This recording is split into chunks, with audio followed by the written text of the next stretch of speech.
আপনারা যারা Facebook ID বা পেজে কাজ করছেন তারা হয়তো লক্ষ্য করছেন বর্তমানে ফেসবুকে আইডি কিংবা পেজে প্রোফাইলের সাম ইস্যু দেখতে পাচ্ছেন। মূলত বর্তমানে বেশিরভাগ মানুষেরই ফেসবুক পেজে কিংবা আইডিতে এরকম ধরনের ইস্যু চলে আসছে। যদি আমি এখানে ক্লিক করে দিই সেক্ষেত্রে এখান থেকে ইস্যুটা দেখতে পাচ্ছেন। এবার ইস্যুটা দেখার জন্য যদি ভিউ ডিটেলসে ক্লিক করে দিই এমনকি সাথে সাথে এখানে ইস্যুর কারণ দেখতে পাবেন। দেখতে পাচ্ছেন 15 জুলাই 2024 অর্থাৎ 2024 সালের 15 জুলাই আমি একটা কমেন্ট করেছিলাম যার কারণে তারা ভায়োলেশন ধরেছে। এমনকি তারা আমার কমেন্টটি রিমুভ করার কারণে আমার প্রোফাইল ইস্যু দিয়ে দিয়েছে।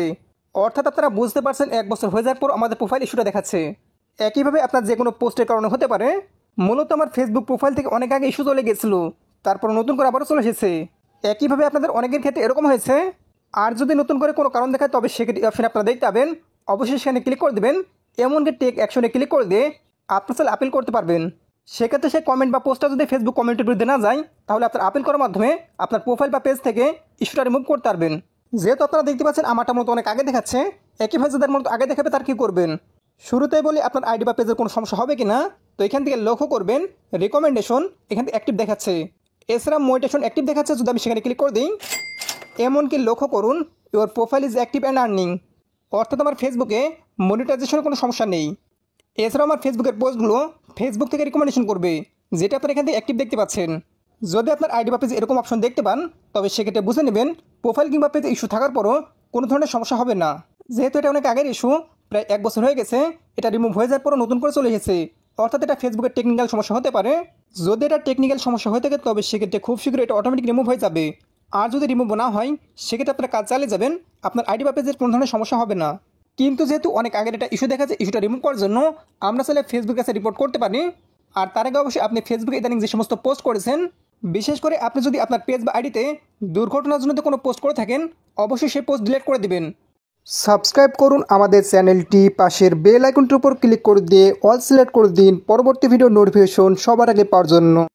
এছাড়া আপনারা অনেকে আছেন বিভিন্ন অ্যাপের সাহায্যে টেমপ্লেট ইউজ করে নিজের ছবি দিয়ে গানের সাথে ভিডিও তৈরি করে থাকেন, যে গানগুলো আপনার ফেসবুক আইডি বা পেজে আপলোড করেন।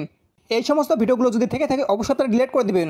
ডিলিট করার পাশাপাশি আপনার আইডি বা পেজ থেকে নিয়মিত কয়েকদিন লাইভ করার চেষ্টা করুন, সেক্ষেত্রে লক্ষ্য করবেন আপনার আইডি বা পেজ থেকে ইস্যু রিমুভ হয়ে যাবে।